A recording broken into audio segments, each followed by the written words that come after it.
Praise the Lord. ஆண்டவராகிய இயேசு கிறிஸ்து நாமத்திலே வாழ்த்துகிறேன். தேவனுடைய பிரசன்னம் உங்களோடு இருப்பதாக. எரேமியா 18ஆம் அதிகாரம் 6ஆம் வசனம், குயவன் கையிலே ஒரு களிமண்ணை போல இருக்கிறீர்கள். குயவன் கையில் இருக்கிற களிமண் அது அவன் விருப்பத்துக்கு ஏற்ற மாதிரி மாறும்போது, அந்த குயவனுக்கு ஏற்ற போல மாறும்போது அது அழகான பாத்திரங்களாய் மாறுகிறது. இதுதான் குயவனாக இறைவன் கையிலே எந்த ஒரு மனிதன் தன்னை அர்ப்பணிக்கிறானோ, ஒப்பு கொடுக்கிறானோ, அவன் வாழ்க்கை மாறு. இன்னைக்கு ஏசாயா 48:10 உபத்திரவத்தின் குகையிலே நான் உன்னை தெரிந்து கொண்டேன். ஒரு சிலது ஒரு மாதிரி உபத்திரத்தின் குகையில், உதாரணத்துக்கு யோபு எடுத்துக்கொள்ள, யோபுக்கு உபத்திரவம் பாடு பாருங்க, அவனை அதற்காகவே கர்த்தர் உருவாக்கி வைத்திருக்கிறார். பாடுபடுகிற, கண்ணீர் விடுகிற, நிந்தை அனுபவிக்கிற அவர்களுக்கு யோபு என்ற ஒருவனை வைத்து அவர் அங்கே ஒரு பலத்தையும் ஒரு புரிதலையும் கற்றுத் தருகிறார். உங்க வாழ்க்கை இறைவன் கையில் இருக்கும் என்றால் அழகா செதுக்குவார். எப்படி ஒரு சிற்பி, நீங்க சங்கீதத்தில் வாசிக்கிறல்ல, குமாரத்தீக்கள் சித்திரம் தீர்த்த கற்கள், ஒரு கல்லை டிசைன் பண்ற கல் செதுக்கினது அழகாய் வரும். அவன் அப்போ வாழ்க்கையில ஆண்டவருடைய சித்தம் நிறைவேற வேண்டும் என்றால் அவர் கையிலே களிமண்ணை போல போயிடணும். ஆண்டவரே, நீ என்ன மாதிரி என்ன பாத்திரமா நீ வணைய போறீங்க, நீங்க வணைங்க ஆண்டவரே. இன்னைக்கு நிறைய பேர் நம்மளே ஆர்டர் கொடுக்குறோம் ஆண்டவருக்கு, இதை மாதிரி செய்யுங்க, அது மாதிரி செய்யுங்க, இப்படி செய்யுங்க, ஏன் இப்படி செய்ய மாட்டீங்க? எந்த ஒரு மனிதன் இதோ புத்தகம் என்னை பற்றி எழுதியிருக்கிறதே, இதோ நான் வருகிறேன், என்ன எழுதியிருக்கிறபடி வருகிறேன் என்று இயேசு தன்னை குறித்து அவர் சொல்லப்பட்டிருக்கு. தேவ மக்களே, இறைவன் உங்களை வாழ்க்கையில எதாவது இருக்க வேண்டும் விரும்புகிறாரோ, நீங்க எப்படி வாழ வேண்டும் விரும்புகிறாரோ அப்படி விட்டு கொடுத்து பாருங்க, உங்க வாழ்க்கை சிறந்திருக்கும், வெற்றியா இருக்கும். ஏனென்றால் அவர் எஜமான், அவர் தகப்பன். நீங்க யாக்கோபு 1:18 சத்திய வசனத்தினாலே நான் உங்களை ஜெனிப்பித்தேன், நான் உங்களை படைத்தேன். இந்த வசனம் ஒரு மனிதனுக்கு உள்ளே வரும்போது, வாக்குத்தத்தங்கள் உள்ளே வருகிற போது, அந்த வசனத்துக்கு ஏற்றபடி எந்த ஒரு மனிதனையும் மாற்றி அந்த மனிதனை அவர் உருவாக்குறார். இப்போ உதாரணத்துக்கு பேதுரு என்ற வார்த்தைக்கு அழகாக கேட்கறதுக்கு, பேதுரு என்ற வார்த்தைக்கு பெட்ரான் இல்லை பாறை என்ற அர்த்தம். ஆனா ரியலா அவன் பேர் என்னன்னா சீமோன். சீமோன் ஸ்டெம்ப்லெஸ் இல்லை, தண்டு இல்லாதவன், இல்லைன்னா உறுதி இல்லாதவன். நாணல் என்று கரெக்டான அர்த்தம். நாணல் எந்த பக்கம் காட்சி அடிக்குதோ அப்படி அது வளைந்து போகும், அது உறுதி இல்லாதது, அது தண்டு உறுதி இல்லாதது. இப்படி உறுதி இல்லாத அன்ஸ்டேபிளான ஒருவனுடைய மனநிலையை, ஒருவனுடைய வாழ்க்கையை ஆண்டவர் பாறையாக மாற்றுகிறார். எப்ப தெரியுமா? ஆண்டவருடைய புரிதலை, ஆண்டவரை பற்றின புரிதலை, ஆண்டவரை பற்றிய உள்வாங்குதலை எந்த ஒரு மனிதன் சரியா புரிதல் அவனை படிப்படியாக உருவாக்குறார்.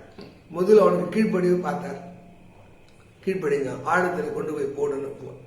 அதுக்கப்புறம் டக்குன்னு சொல்றாரு, அவனை மனுஷனை பிடிக்கிறனா மாற்றுகிறார். எல்லாரும் கேட்கிறாங்க, என்ன யாரு நினைக்கிறீங்கன்னு கேட்கும் போது ஒருத்தர் சொல்றான், இவன் தெளிவா சொல்றான், நீ ஜீவன் உள்ள தேவனுடைய குமாரனாகிய கிறிஸ்து. அப்போ ஆண்டு உனக்கு மாம்சமும் ரத்தமும் வெளிப்படுத்தல, தேவனே உனக்கு தேவன் தான் வெளிப்படுத்துவார். உன்னை உருவாக்கணும்னா, இப்போ நிறைய பாடகர் பேர் சொல்றோம், இவர் அவரு நல்ல பாடகர், எல்லாருமே ஆண்டவர் தான் உருவாக்குவார். அந்த பேருக்கும் புகழுக்கும் சொந்தக்காரர் அவர் தான்.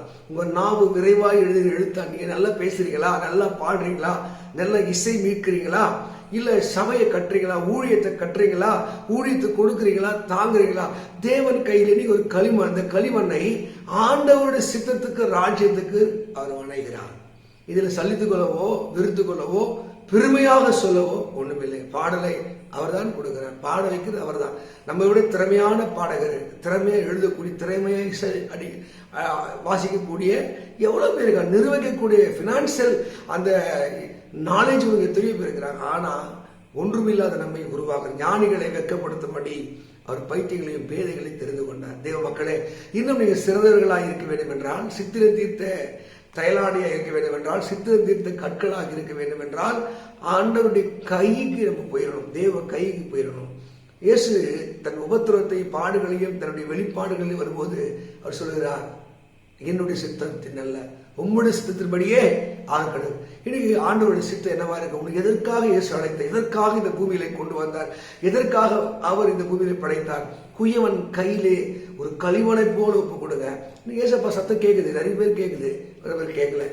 அப்போ ஏசையா நீ 6:8 படிக்கும் போது அவர் சொல்றாரு, என் காரியமா யாரு போவான் அப்படின்னு, யார் சித்தத்தின்படி யாரு போய் என்று உரைக்கிற தேவனுடைய சத்தத்தை கேட்டேன். தேவ மக்களே, இந்த பூமியிலே தேவ அன்பை சொல்லவும், தேவனுக்காக நிற்கவும், தேவனுக்காக வாழவும் அவரு கைக்கு நீ வந்து பாருங்க. அவரை உருவாக்குவார், ஞானத்தை தருவார், புத்தியை தருவார், பணத்தை தருவார், அதிகாரத்தை தருவார், ஆசீர்வாதங்களை தருவார்.